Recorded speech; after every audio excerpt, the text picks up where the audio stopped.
Okay. Now, see, this part I had told you in the previous class itself, right? This remains same. There is no change, right? We have declared all the pointers, and these pointers will point to the heap memory, which will be created dynamically, right? So these are the statements of that. And then till here, it is fine. You have to only pay attention to this particular code block. Okay. Now, this I, now again is I is what? It is not a simple variable, it is a pointer, right? To get a value of a I, we have to access it using what? Asterisk I equal to 0, right? The same way, let me try to write some code like this here. Once again, for your better understanding, for I equal to 0, I less than n, I plus plus, right? This is the code usually which we write for the static variables, right? The stack segment variables. Now, here I is no more a static variable, but it is going to be a pointer, right? So in order to access the value by that particular pointer, we have to use asterisk I, right? So asterisk I will give what? It will give the value located or pointed by this I variable, right? So you initialize that particular value with 0, then I less than n. Again here, asterisk I less than asterisk n means value at pointed by I is less than value pointed by the n variable, n point. So do the comparison on that. Then the one important thing you need to give the attention is to the increment operation here. I plus plus. Now, those who got the errors, probably this is the phase you got a mistake there. You might have made a mistake to this particular statement there. Charan, Sonam, did you check it out here? What you have made mistake? Sir, I have only one. Sir, I have only one mistake, sir. Mm-hmm. Sir, in the scanf, in the for loop, the scanf statement is there. In that before P, I put a asterisk symbol, sir. That is a mistake, right? We no need to use the Yes, asterisk sir. symbol because P is what? It is a address directly. So that particular address we have to access.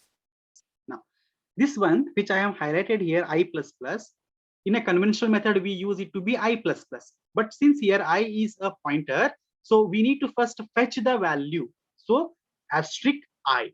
So asterisk I means it will give me a value 0, then do the increment operation. Then it will become 1 for the next time. If you try to place something like this, you may not get the desired values. You may not get the desired values. The brackets are important over here. In the same way, you can look into the different codes here, how it is been written. P is again a pointer. So in a scanf statement, I no need to use a ampersand over here with asterisk I. Earlier, if you looked into the code, it was what? P plus I.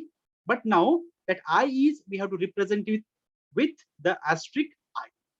Again, that has to be placed within the brackets here. The same convention is used here also, everywhere.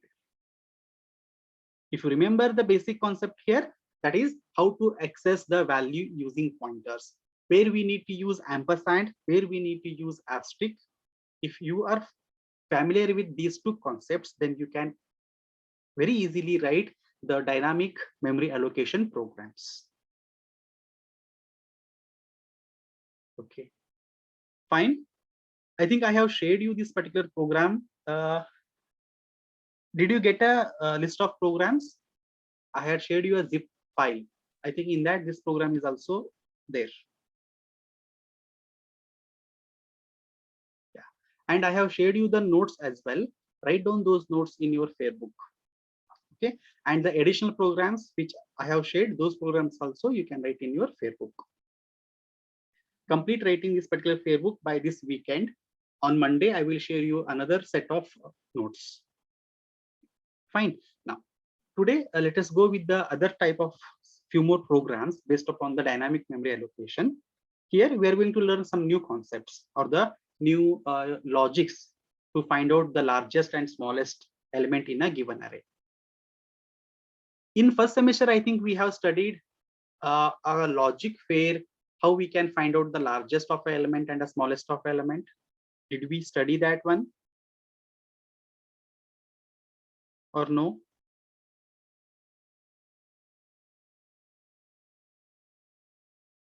Do you remember, students?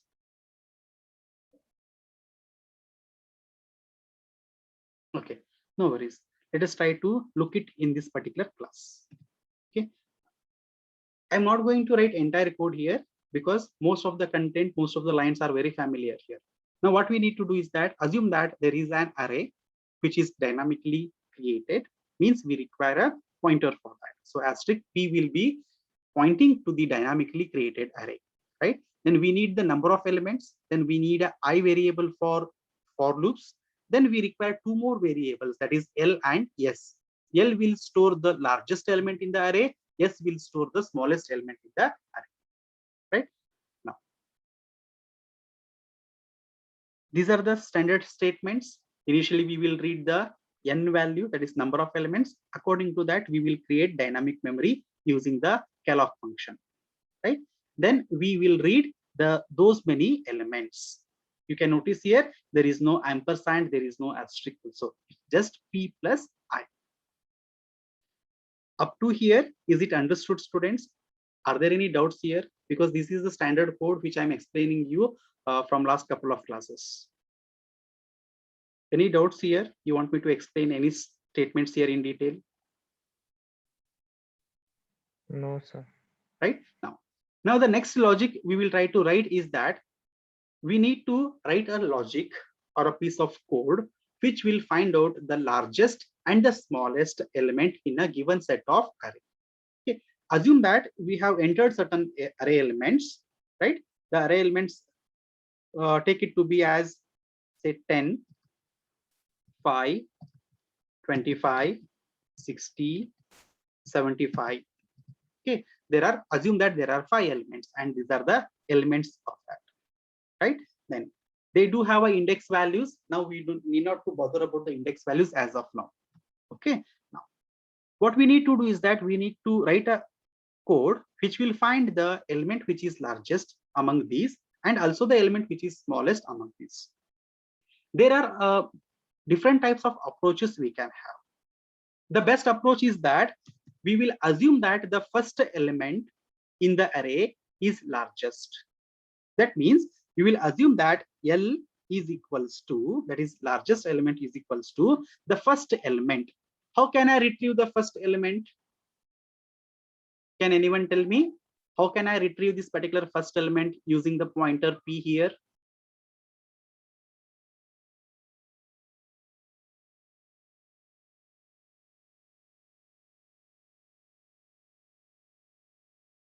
Can anyone try to tell?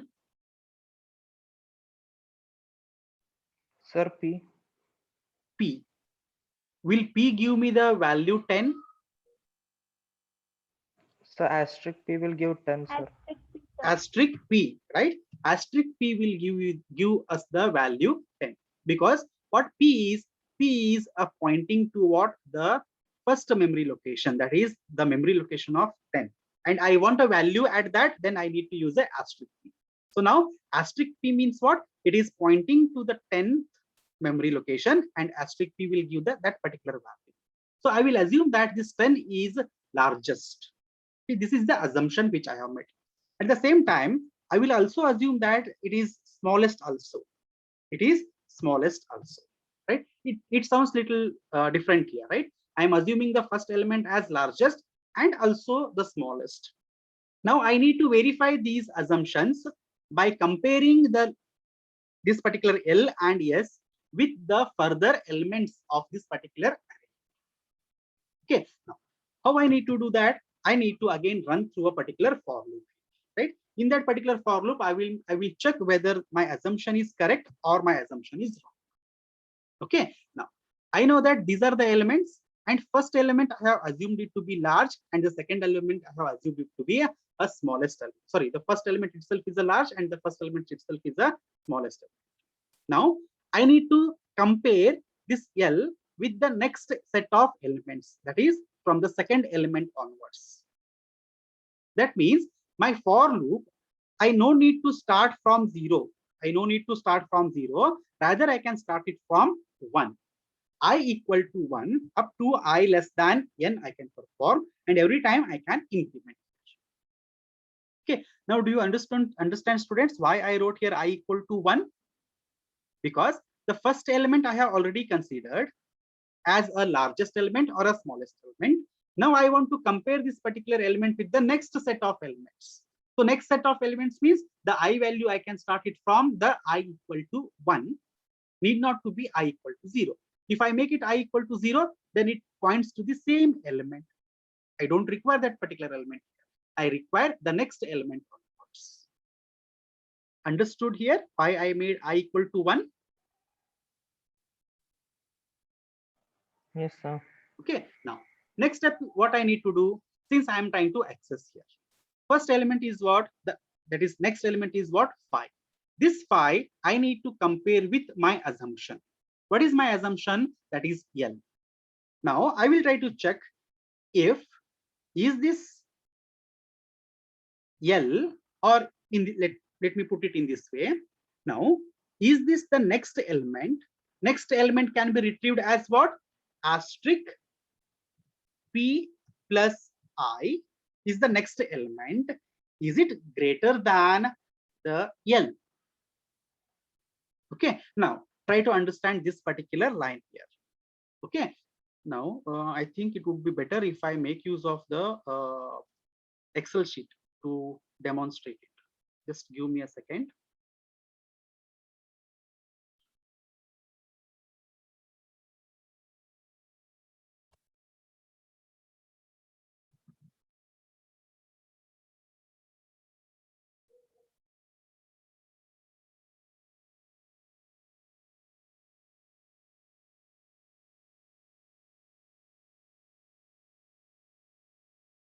Okay, so this will help me here. This will help you out to identify. Okay, let it be this 1001 only. Okay, now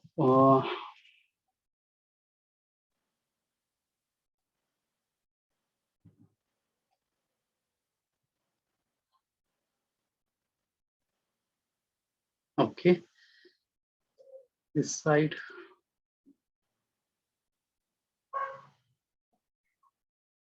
Okay, now I have entered the element. The first element is 10, and the next element is 5, then 25, then 60, then 75. Okay, now these are the 5 elements I have entered, and it again represents here I equal to 0 means when we perform P plus 0, this is the element, P plus 1, this is the element, and P will be pointing to 1001 itself. Okay, this particular representation you are very much aware about. Now we do also have 2 more variables here. Okay, what we had done initially here, we have specified that this particular L is equals to what? The first element, right? The first element is what? 10. We assume that the largest is 10, and at the same time the smallest is also 10. Now what we need to do, we need to check whether this particular 10 is the largest or not, or 10 is the smallest or not. For that, what I will do, I will start comparing the elements from the next set of elements, that is from 5th element, 5, 25, 60, and 75. So the for loop will start from I equal to 1 and it will end at I equal to 4. Corresponding to that, I have written this particular statement, I equal to 1, I less than n, I plus plus. Okay, now next what I need is that I need to access this particular element. How can I access this element? P is pointing to 1001 and I want this particular number, means P plus 1 I need to have. P plus 1 when I do, it will give 1003, and at 1003 I have the 5 value. So asterisk P plus I, is this greater than L? Now can you tell me, is this condition true in this case? Asterisk P plus I, what will it give me? So false. Condition will be false. So this is going to give what? Phi greater than L. The condition will become false in this case. The L is 10. Condition will become false. Assume that if suppose if this particular number is 15, if this particular number is 15, then what do you expect? This condition will turn out to be a true condition. In that case, whatever assumption what we had made here at the beginning, that is the first element we assumed it to be a large, will it remain true that L will be large or 15 will be large? So 15 will be large. 15 will be large. That means whatever assumption we had made is incorrect here. That means what? Whenever this condition is turning out to be a true, that means the assumption what we had made is wrong. So in order to correct our assumption, what we need to do, we need to re-update our large as asterisk of P plus I. Asterisk of P plus I. In this current example, you can see 15 is greater than 10. That means our initial assumption, that is L equal to 10, is no more a largest element. We have a bigger than this particular 10. So 15 is that. So we have to re-update our assumption that now L will be the largest, which will be 15. So our element will become, large will become now 15. At the same time, we need to write another piece of a code which will test the smallest again. Again, we can write a similar code here for smallest. If asterisk of P plus I, if it is less than our assumption, if it is less than our assumption, that means what? Our assumption what we made here is again wrong. In order to overcome that, we can redeclare or we can reassume that S will be asterisk of P plus I, will be P plus I. Okay, to just demonstrate that one, let me put back this particular element as pi itself. Okay, and let this be 10 itself. Okay, now with this particular numbers, this condition will turn out to be a false. So this condition will not get executed. This statement will not executed. Our L will remain as 10 itself. But when it comes to this second if condition, okay, asterisk of P plus I, that is I is 1 in this case, that is phi. Is this phi less than 10? Yes, it is true. Phi is less than 10. That means our assumption what we made for the smallest number is wrong. So we need to re-update our smallest number as S equals to asterisk of P plus I. That is nothing but phi. Our new value of S will become phi. Understood, students, here, this particular logic?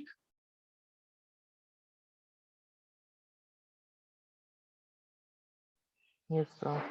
Okay. Now let us try to trace this particular code further here. For that, once I can make a change in this value also for better example. Okay, just changing the last value as 2 here. Now let us try to trace this particular program with these values. Fine. Now we'll start from the beginning again.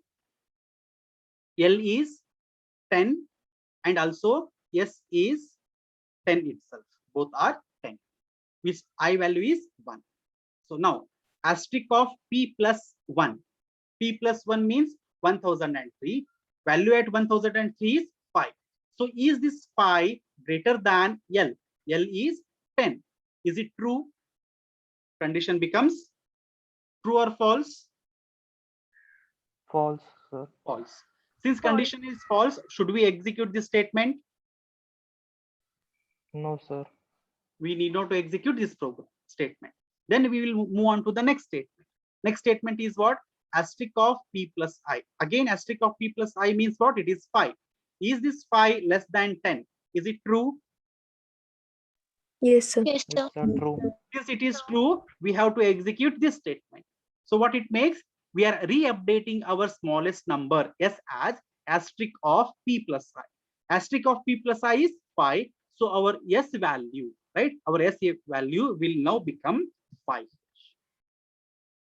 For the first iteration, the S value got modified as 5 and L, that is largest element, is retained as 10 itself. If you carefully observe here, between these two numbers, that is 10 and 15, largest is 10 itself and smallest is 5 itself. Agree with my point? Between just these two numbers, the largest is 10 itself and smallest is 5 itself. Now we need to increase our set of values to the next set of elements. So how we can do that is I is getting incremented. Now I will become 2. Now I will become 2. So here asterisk of p plus 2. So what will give the value of p plus 2 as 1005? P plus 2 is 1005. Asterisk of p plus 2 means value at 1005 is going to be 25. So for the next time when I become 2, this asterisk p plus I will give me 25. Now, is this 25 greater than 10? Yes, sir. It Yes, is sir. true now. Since the condition has become true, that means we have found another number which is greater than or which is greater than our assumption here. Means we have to execute this statement, wherein our largest value we will update it as 25. So now largest will become 25. Right? Then again in the same way, we will try to check for the smallest value. In the smallest value, what we have again is that 25. Is this particular 25 less than? Yes, yes is what now? 5 actually. Right? Is 25 less than 5? No. Condition is No, sir. condition is false means what? Whatever our assumption earlier had, which is s as the smallest as 5, is still smallest. Is still smallest. So we need not to execute this statement. Now, if you look carefully at the end of the second loop, when I was 2, we tried to compare these 3 elements, and among these 3 elements, largest is 25, smallest is 5. Is that a truthful value? Is that a correct values? Yes, sir. Right? Yes, sir. Now what we will do, we will try to repeat these steps with the next set of values by incrementing the I value. For the third time, I will become what? 3. I will become 3. During that time, again, we will try to check the conditions here. Okay. Now, what will be the value of p plus 3? 1007. 1007. So value at 1007 will give 60. So is this 60 greater than L? L is what? 25. Now, is this condition true? Yes, this condition is true. That means we have found a number which is greater than whatever our assumption was. So we have to re-update our assumption that L will get updated to 60. So now L will get updated to 60. Okay, the same thing we will follow for the smallest also. Now, is this 60 less than 20? What is the smallest value? 5. Is this 60 less than 5? No, it is not. The condition is false. Means the 5 still it is smallest. Now, when I became 3, we try to compare the 4 set of values. Among these 4 values, the largest is 60 and smallest is 5, which is again a true values. Next, what we will try to do, again, we will increment the loop. I will become 4 now. I will become 4. So p plus 4 will give 1009, and at 1009 we have value 2. Now, is this 2 greater than L? L is what now? 60. Is this true? No. No, sir. No, it is not true. Means our assumption that is 60 is largest now also. So we need not to execute this statement. Now we will move on to the next if statement. So here 2 less than smallest, that is 5. Now, is this condition true? Yes, Yes, sir. Yes, condition is true now. Since the condition is true means the previous smallest value what we have, that is 5, but we have encountered another number which is smaller than that 5. So re-update our smallest value. So now what will happen? Our small value will get changed to 2 here. It will get changed to 2. So at the end of the last for loop, I equal to 4, we did try to compare all the elements, and what we have figured out, largest is 60 and smallest is 2. Are they true? Yes, sir. Yes, sir. So step by step, that is linearly, we try to progress from the first element to the last element. And at every time we compared those elements. If we found the new largest value, then we updated our assumption. If not, we kept on continuing with our assumption. The same thing we did for the smallest also. We assumed one particular element to be a smallest. And if we compare with the next element and the next element found to be a smallest, then we updated our smallest value. So in this way, this is one of the easiest method to find out the largest or a smallest in a given set of array elements. Okay. Only difference is that in this code, we are making use of a dynamic memory allocation. That's it. If we don't use a dynamic memory allocation, if we go for a normal static memory allocation, then we might not have written something like this. Instead of that, name of the array plus I, we would have mentioned. Understood, students? Yes, sir. So, Okay. Yes. So when we run this code, let us check whether there are any errors. No errors. Execute. How many elements? Say 5. Let me take the same numbers what we had entered here. Say 10, 5, 25, 60, and 2. Largest is 60, smallest is 2. These are the same values, what we have traced in the explanation.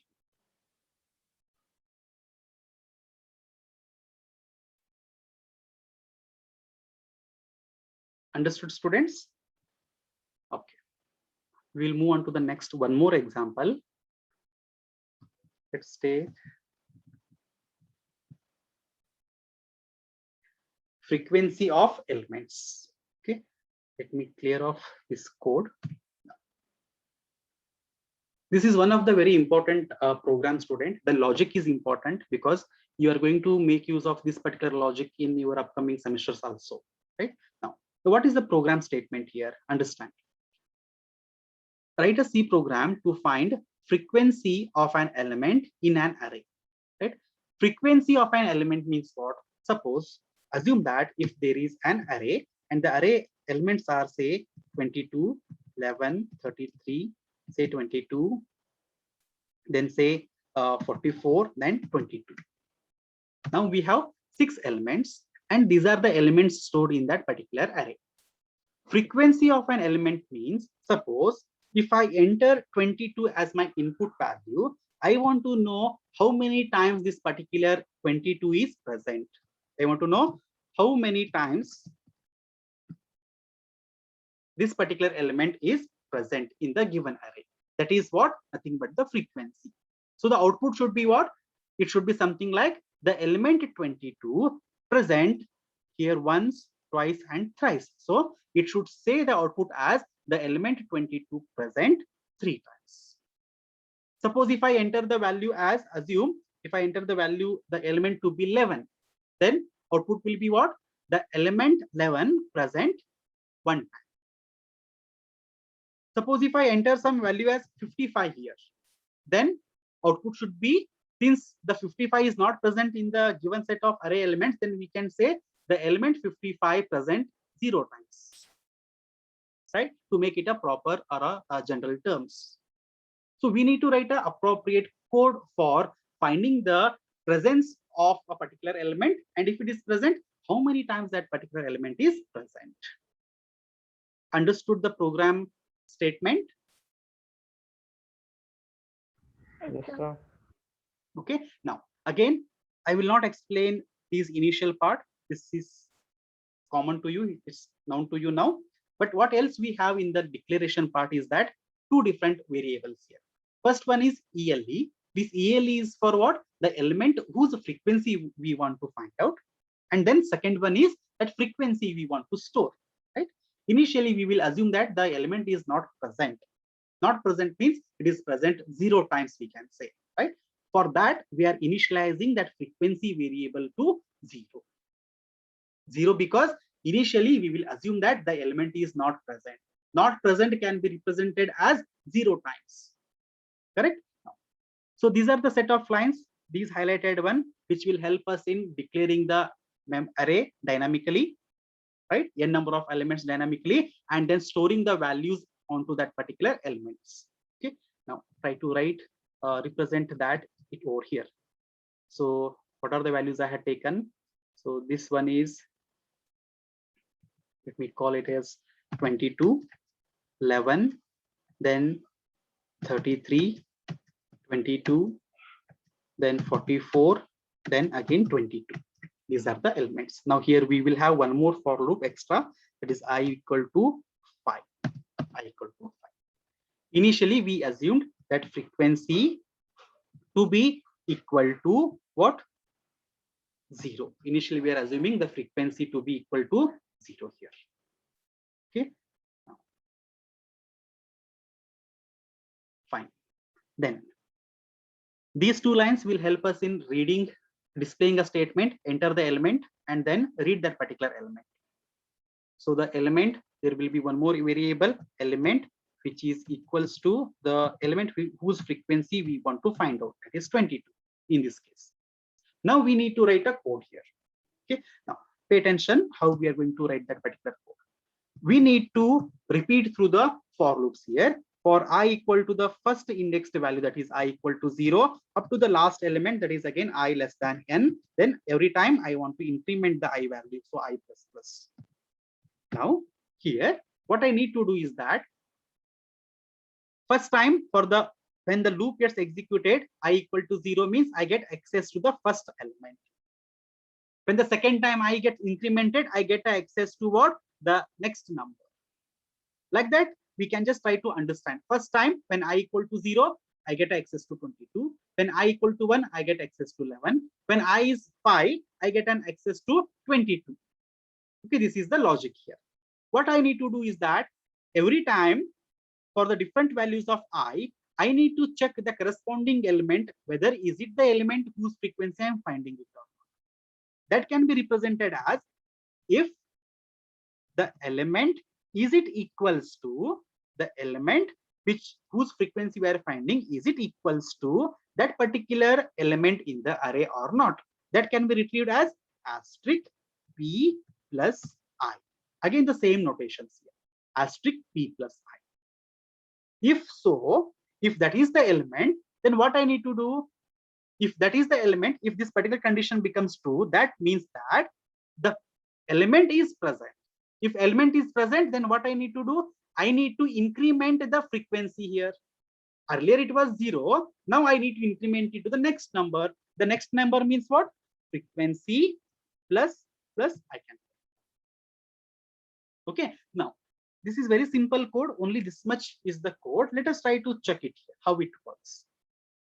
When I is equals to 0, we get this particular value, this particular number, right? That is asterisk p plus I. Now tell me, is this condition becomes true when I is 0?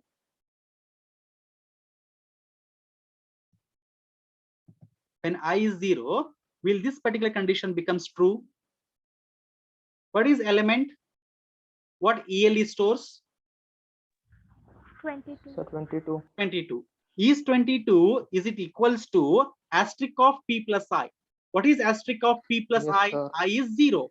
So p plus 0 is 1001. At 1001, we have value 22.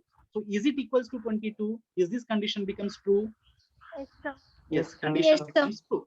Means the element whose frequency we are trying to find out, are we trying to check whether it is at the first element?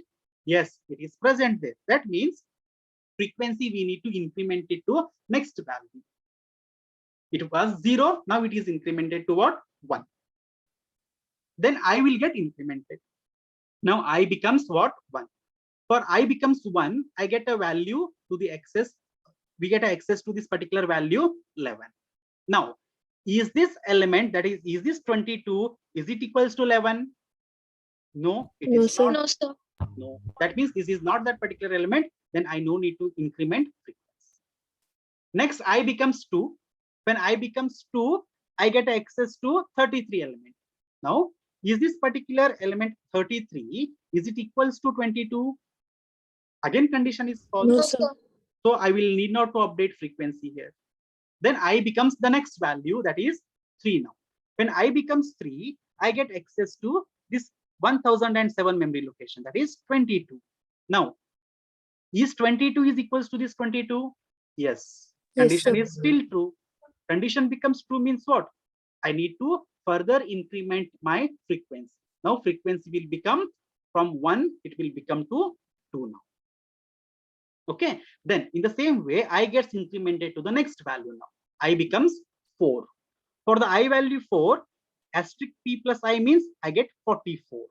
Right? Now, is this 22 equals to 44? No, it is not. That means I no need to increment my frequency.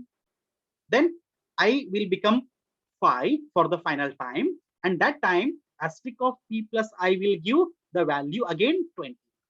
Now, is this 22? Is it equals to again 22? Yes, it is again true here. Since it is true, the frequency will be incremented. Now, frequency will become what? From 2, it will turn out to be 3 here. From 2, it will turn out to be 3. Now, so these 4 lines, what it helped us is that it started from the first element and it reached up to the last element. Within that, it tried to figure it out. The given element is present. If it is present, then it told us how many times that particular element is present by just writing this particular condition. It tried to compare that given element with the every element of the given array. If it is present, we used one particular variable to increment it. Initially, it was set to 0, so it kept on incrementing whenever the element was found in the array. Basically, this type of a searching an element in a given array is called as linear search. To know the frequency means we are trying to find whether the element is present or not, basically, right? If the element is present, we increment our frequency here, right? We're trying to find out the presence of the element here. If it is present, how many times it is present. So when we execute this code, let us see if there are any errors. No errors. Run the code. Let me enter the values as how many elements? 6. 1 second. There was a mistake I made while entering the numbers.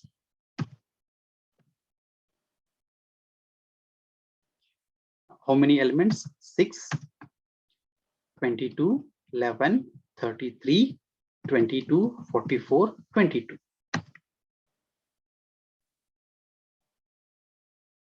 Then enter the element whose frequency to be searched.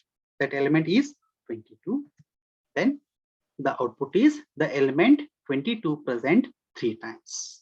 Right? If you look into the last printf statement in the code, is this one. The element %d, that is this variable element, present these many times, that is being displayed over here. The element 22 present 3 times. Suppose if I run a program with a different set of values, for example, if I run say 5 elements, say 10, 15, 25, 10, and 5, and the element to be searched, suppose if it is 30, then the output will be what? 0 times. The element 30 present 0 times. What it will do, this element 30 will try to compare with the first element. It will fail to compare. It will compare with the next element. Again, it will fail, and it will fail to compare with all other elements. Means the frequency would never get updated or never get incremented. So it will remain as 0 itself. So the final statement will display as the element 30 present 0 times.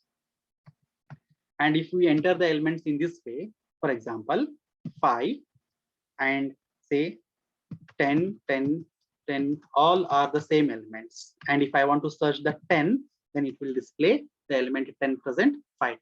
Because every iteration, the element this 10 will be compared with these array elements. And every time the comparison will become true, so frequency will get updated 5 times. So I get a result as the element 10 present 5 times.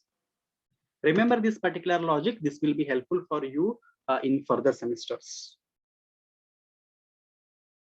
Understood, students? Yes, sir. Any doubts Yes, here? sir. No, So sir. these two programs, today's two programs here, we already knew the concept of dynamic memory allocation. Okay, those concepts are used here. Along with that, the new techniques we just made use of. One is to find the presence of a array element, how many times that particular element is present. And second one is finding the largest and the smallest in a given set of array elements. Okay, I will share these programs also in the notes. Then on Monday, I will share you another set of notes which will cover the dynamic memory allocation. That is a memory allocation, static as well as dynamic memory allocation, and the programs related to that. Okay, in that I will include this program also. Okay. In next class, we will go through the one more journal program based upon again dynamic memory allocation, but it is with respect to the structures. We show you the first one. Write a C program to demonstrate dynamic memory allocation for structures by reading and printing n employee details. So this particular program, we are going to write it in the next class. This is again a journal program.